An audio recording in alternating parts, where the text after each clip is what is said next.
मैं उस रात को कभी नहीं भूल पाऊंगी। मैं अपने बिस्तर पर अकेली लेटी थी। अचानक मेरे मकान मालिक राजीव अंकल मेरे कमरे में दाखिल हुए। अपना चेहरा मेरे कान के पास लाया और फुसफुसाए, आज मैं तुम्हें एक नया खेल सिखाऊंगा। तब से हर रात मकान मालिक मेरे घर में अजनबियों को लाते थे। मुझे हर रात कष्ट सहना पड़ता था। मेरा जन्म एक छोटे से गांव में एक बहुत ही गरीब घर में हुआ था। मेरे पिता एक दिहाड़ी मजदूर थे और मेरी माँ कपड़े सिलती थी। मुझे पढ़ाई का मौका नहीं मिला, इसलिए मैं एक अनपढ़ गरीब लड़की के रूप में बड़ी हुई। जब मेरे पिता की मृत्यु हुई तब लगभग कई महीनों तक हम बिना किसी सहारे के जी रहे थे।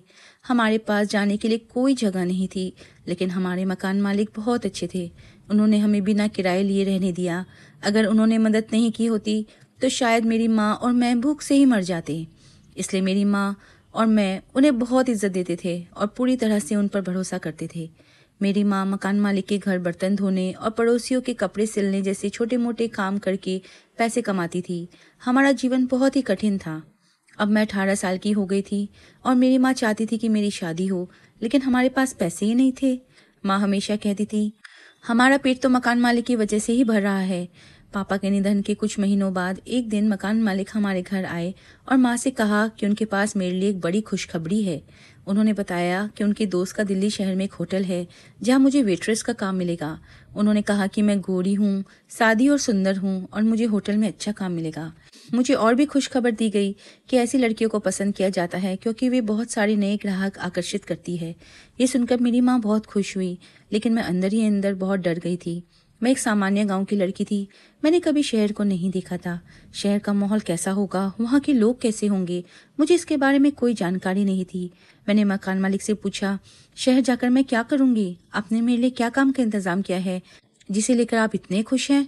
मकान मालिक ने मुझे कंधे पर हाथ रखते हुए कहा, अरे बेवकूफ़ लड़की, क्यों परेशान हो रही है? मुझ पर भरोसा रख। गांव में कोई जिंदगी नहीं है। तुम शहर में बहुत पैसे कमाओगी और बहुत कुछ नया सीखोगी। मैं तुम्हें शहर ले जाऊंगा और वहाँ के लोग तुम्हें सब कुछ सिखा देंगे। मैंने खुद सब कुछ पता किया है। तुम कुछ ही दिनों में सारे काम सीख जाओगी और खूब पैसे कमाओगी। फिर तुम और तुम्हारी माँ को किसी बात की चिंता नहीं होगी। तुम्हारी जिंदगी ही बदल जाएगी। 1 साल में तुम्हारे लिए शादी का पैसा भी इकट्ठा हो जाएगा। वैसे भी तुम 18 साल की हो और तुम्हारे पास शादी के लिए कोई साधन नहीं है। अगर तुम नौकरी करोगी तो उसी पैसे से तुम्हारी शादी कर देंगे। मकान मालिक की बातें सुनकर मेरी माँ भी मुझे शहर भेजने के लिए राजी हो गई। मुझे अपनी माँ की इच्छा के खिलाफ जाने की हिम्मत नहीं थी, इसलिए मेरी अनिच्छा के बावजूद मैंने शहर जाने के लिए हामी भर दी। मेरे मकान मालिक पर मेरा बहुत भरोसा और आदर था क्योंकि वह एक अच्छे इंसान थे। उन्होंने हमारे कठिन समय में हमारी मदद की थी, लेकिन मुझे कभी ये सपने में भी नहीं आया था कि वह व्यक्ति जिसे मैंने अपने पिता की जगह पर बिठाया था मुझे इस तरह से धोखा देगा। मकान मालिक और मेरी माँ की बातों पर मैंने शहर जाने के लिए हाँ कह दी। 2 दिन बाद मेरी माँ ने मुझे मकान मालिक के साथ शहर भेज दिया। जब मैं पहली बार शहर को देख रही थी तो मैं बहुत मोहित हो गई, लेकिन मुझे नहीं पता था कि इस आकर्षण के पीछे मेरे जीवन का सबसे अंधेरा अध्याय छिपा हुआ था। शहर पहुंचने के बाद मकान मालिक मुझे एक संकरी गली से ले जा रहे थे। गली के अंत में मकान मालिक मुझे एक बहुत बड़े होटल रोजवुड ग्रैंड होटल में ले गए। थोड़ी देर बाद एक बहुत मोटा मैनेजर ऊपर की मंजिल से नीचे आया। उसके साथ 2-3 और आदमी थे। उसके चेहरे पर फ्रेंच दाढ़ी थी और उसका पेट मोटा था। वह मेरे मकान मालिक को देखकर मुस्कुराया जैसे वे बहुत अच्छे दोस्त हो। दोनों ने एक दूसरे को गले लगाया।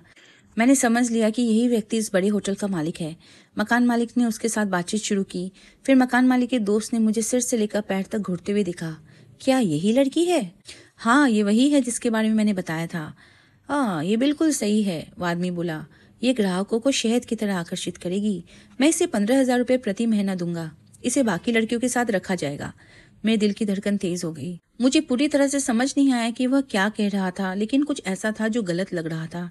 फिर भी पैसे की बात ने मेरी उम्मीद की एक किरण जगा दी। 15,000 रुपये वह रकम थी जो हमें कभी एक महीने में नहीं मिलती थी। मैंने खुद से कहा, शायद ये सिर्फ शहर के लोगों की बात करने का तरीका है, शायद ये ठीक ही होगा। तो मैंने हाँ कह दिया। पहला हफ्ता अजीब था, लेकिन चल सकता था। मैंने ड्रिंक सर्व किए, असहज कपड़े पहने, अजनबियों के सामने मुस्कुराई। ज्यादातर ग्राहक पुरुष थे, धनी, शराबी और अधिकार जताने वाले। कुछ ने मेरे हाथ छूने की कोशिश की, कुछ ने ऐसी बातें फुसफुसाई जिन्हें मैं नहीं समझ पाई। मुझे वहां से भागने का मन करता था, लेकिन मैंने अपनी माँ का चेहरा याद किया। मुझे बेहतर जीवन का वादा याद आया, लेकिन जल्द ही सब कुछ बदल गया। एक रात मैनेजर ने मुझे कहा कि मुझे प्राइवेट गेस्ट के कमरे 307 में जाना होगा। बस उसके साथ अच्छे से पेश आना, उसने कहा, और सवाल मत पूछना। मैंने मना कर दिया। उसने मुझे थप्पड़ मारा। तुम सोचती हो कि तुम यहाँ सिर्फ ड्रिंक सर्व करने आई हो? उसने गुस्से में कहा। तुम अब इस होटल की हो। मैंने तुम्हारे लिए तुम्हारे मकान मालिक को एक मोटी रकम चुकाई है। अगर तुम यहाँ से भागोगी तो हम तुम्हें पुलिस के पास ले जाएंगे। जो कहा जाए वही करो। और बस उसी पल मैंने सच समझ लिया। मैं कभी वेट्रेस की नौकरी पर नहीं रखी गई थी। मेरे मकान मालिक ने मुझे इस नरक में छोड़ दिया था, वैश्यावृत्ति में बेच दिया था। उसी आदमी ने जिसे हम पिता समान मानते थे। उस रात मेरी मर्जी के खिलाफ एक 50 साल का आदमी मेरे साथ जबरदस्ती सब कुछ कर गया। कमरे में घुसते ही मैंने उससे हाथ जोड़कर विनती की थी, मगर उसने कहा कि उसने मेरे लिए बहुत पैसे चुकाए हैं क्योंकि मैं नई माल थी। उसने मेरी एक ना सुनी। उसके बाद हर रात नए लोग मुझे अपनी हवस का शिकार बनाते रहे। करीब 1 महीने बाद मैंने जिंदगी को अपनी किस्मत मान लिया, क्योंकि मेरे पास जाने की कोई जगह नहीं थी। दिन महीनों में बदल गए। मुझे याद भी नहीं रहा कि कितने मर्दों के लिए मुझे सोना पड़ा। कितनी रातें मैंने अंधेरे कमरे में चुपचाप रोते हुए गुजारी, जहाँ मेरी जैसी टूटी हुई लड़कियां पड़ी रहती थी। मैं खुद से कहती रही, ये बस कुछ दिनों की बात है। मैं पैसे जोड़ लूंगी और घर लौट जाऊंगी। जब भी संभव हुआ मैं पैसे माँ को भेजती रही और हर बार फोन पर उन्हें वही झूठ सुनाती। माँ, आज बहुत काम था, होटल की किचन में ओवरटाइम कर रही हूँ। माँ की थकी हुई आवाज़ उधर से आती, बेटी तो अपना ख्याल रख, ज़्यादा काम मत कर, तेरा गला भी भारी लग रहा है। मैं हंसकर कहती, अरे माँ, ये तो थकान है, सब ठीक है। और सुनो, इस महीने कुछ पैसे भेजे हैं, दवाइयाँ ले लेना। माँ थोड़ी देर चुप रहती, फिर धीमे से कहती, तेरे पैसे से ही तो दवा आती है, वरना मैं कैसे चल पाती। बस तू अपना ध्यान रख, मुझे कुछ नहीं चाहिए। कभी कभी वो अचानक पूछ लेती, बेटा वहाँ तुझे अकेलापन तो नहीं लगता? खाने पीने का ध्यान रखती है ना?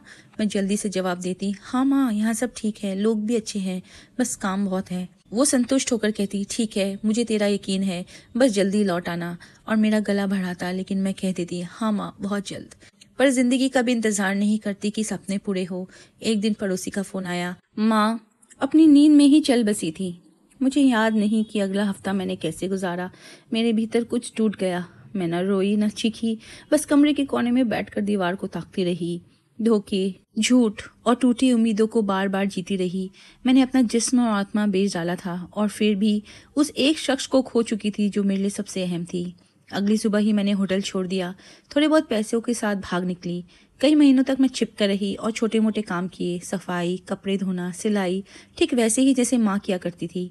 मैंने सिर झुकाकर रहना सीखा, किसी पर भरोसा करना छोड़ दिया। उस दिन मैं दिन भर की थकान के बाद एक कप चाय लेने गई थी। मेरे हाथों में अब भी साबुन की हल्की सी गंध आ रही थी, क्योंकि मैंने पूरे दिन फर्श रगड़े थे। वो पहले से ही वहां था, लकड़ी की बेंच पर बैठा हुआ, पुराना अखबार पढ़ रहा था। जब चाय वाले ने मेरी चाय डाली तो मेरे हाथ से सिक्के फिसलकर जमीन पर बिखर गए। शर्म से मैं झटपट झुक गई। उम्मीद थी कि किसी ने ध्यान न दिया हो, लेकिन करण ने देखा। वो चुपचाप उठा, जमीन से सिक्के उठाए और उन्हें धीरे से मेरी हथेली पर रख दिया। कुछ गिर जाने से कोई शर्म नहीं होती? उसने मुस्कुराकर कहा। उसकी आवाज़ इतनी शांत थी जैसे वह मेरी घबराहट को साफ देख पा रहा हो। पहली बार जब मेरी मुलाकात करण से हुई तो वह किसी बड़ी जगह पर नहीं, बल्कि सड़क किनारे की एक छोटी सी चाय की दुकान पर थी। बाकियों की तरह उसने मेरे फटे दुपट्टे या थके चेहरे को नहीं घुरा। उसने यह नहीं पूछा कि मैं कहाँ काम करती हूँ या क्यों इतनी टूटी थकी दिख रही हूँ। थोड़ी देर चुप रहने के बाद उसने बस इतना ही पूछा, तुम्हें चाय ज़्यादा मीठी पसंद है या कम? कई दिनों बाद मैं हल्के से हंस पड़ी। ज़्यादा मीठी, जिंदगी वैसे ही बहुत कड़वी है। वह दया से नहीं, समझदारी से मुस्कुराया। उस दिन के बाद से जब भी मैं चाय की दुकान जाती वो पहले से ही वहाँ बैठा मिलता। कभी हम मौसम की बातें करते। लगता है आज बारिश होगी, मैंने धीरे से कहा। करण ने कप को मेज पर रखते हुए मुस्कुराकर जवाब दिया, अगर बारिश हो गई तो समोसे का स्वाद दुगना हो जाएगा। मैं हंस पड़ी, तुम्हें हर चीज खाने से जोड़नी आती है। वो हल्के से कंधे उचकाकर बोला, जिंदगी का असली स्वाद भी तो इसी में है। कभी राह चलते लोगों को देख हंसी रोक नहीं पाते। मैंने कहा, देखो आदमी 5 समोसे अकेले खा गया। करण ने धीरे से फुसफुसाया, और दुकानदार सोच रहा होगा अगली बार कीमत बढ़ा दूं। हम दोनों खिलखिला पड़े और कई बार बिना कुछ कहे बस साथ में चाय पीते। वो मुझे देखता नहीं था, बस कप की भाप में खोया रहता। मैं भी चुप रहती, लेकिन उस खामोशी में अजीब सी राहत होती। वह कभी जज नहीं करता, कभी टटोलता नहीं था। उसकी चुप संगत में मैंने वो महसूस किया जो बरसों से खो गई थी, इज्जत।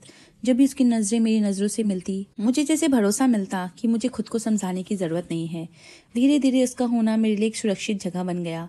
उसकी हंसी ने मेरी तकलीफों की जगह ले ली। जब उसने मुझसे शादी के लिए पूछा तो वह किसी फिल्म जैसा नहीं था। न फूल, न संगीत, न कोई दिखावा, बस वही पुरानी लकड़ी की बेंच, वही चाय की दुकान। उसकी आवाज़ स्थिर थी जब उसने कहा, क्या तुम मुझे अपनी ज़िंदगी, अपने कल का हिस्सा बनने दोगी? मेरा दिल काँप उठा। कई दिनों से मैं इस पल के लिए खुद को तैयार कर रही थी। मैंने उसकी आंखों में देखा और अपने अतीत का बोझ दिल पर महसूस किया। वो जख्म, वो गलतियाँ, वो रोती हुई रातें, मैं अब उन्हें छुपा नहीं सकती थी। करण, मैंने कांपते हाथों से कहा, फैसला करने से पहले तुम्हें सब जानना चाहिए। मैं वैसी नहीं हूँ जैसी तुम सोचते हो। मेरा अतीत साफ नहीं है, अच्छा नहीं है। मैं टूटी हुई हूँ, इस्तेमाल की गई हूँ, छोड़ दी गई हूँ। शायद मैं उस प्यार के लायक ही नहीं हूँ जो तुम मुझे देना चाहते हो। मेरी आंखों से आंसू बह निकले। मैंने उसकी नज़र देखी, सोच रही थी शायद घृणा होगी, निराशा होगी या दया, लेकिन उसने आगे बढ़कर मेरे कांपते हाथ पकड़ लिए। अपने अंगूठे से मेरे आंसू पोंछते हुए वह फुसफुसाया, तुमने कुछ गलत नहीं किया, तुमने बस जिंदगी से लड़कर जी लिया, और यह सबसे बड़ी बहादुरी है। तुम्हारा अतीत मुझे डराता नहीं, क्योंकि आज जो औरत मेरे सामने बैठी है, मैं उसी से प्यार करता हूँ, मैं उसी को चुनता हूँ। हमने एक छोटे से मंदिर में शादी की। ना तस्वीरें थी, ना भीड़ थी, बस हम दोनों और यादों की एक माला। हर साल मैं माँ की कब्र पर जाती हूँ और वही शब्द कहती हूँ जो जिंदगी में उनसे कह ना सकी, माफ़ करना माँ। मैंने कोशिश की थी, सचमुच की थी, और मुझे लगता है कि हवा की सरसराहट, पत्तों की खड़खड़ाहट और धरती की खामोशी में वो मुझे सुन लेती है और मुझे माफ़ कर देती है। तो दोस्तों, यहीं तक थी ये कहानी। कैसी लगी आपको? अगर अच्छी लगी है तो कृपया लाइक, सब्सक्राइब और कमेंट ज़रूर करिए। धन्यवाद।